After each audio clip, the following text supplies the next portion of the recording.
In this guide, I'm going to show you how you can craft weapons here in the Division Resurgence. Before we do get into this guide, make sure to like the video and subscribe to the channel with all notifications on. It really does help with the channel and it lets us know that you want more content like this. We'd greatly appreciate it. And if at any point throughout this guide you had any questions, just ask them down in the comment section below and we can help you out further. I'm going to be doing my best to reply to every single comment down there. Now, you do need to be in a safe zone to do this. For example, like the base of operations, which I'm currently in. But essentially, you need to find the weapon crafting station in this section.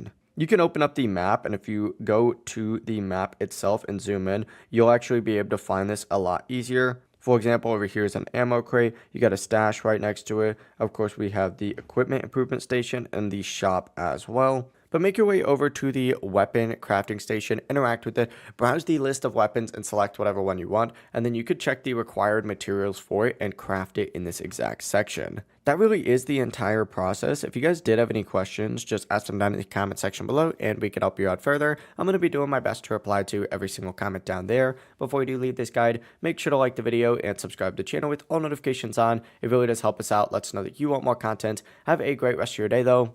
Peace.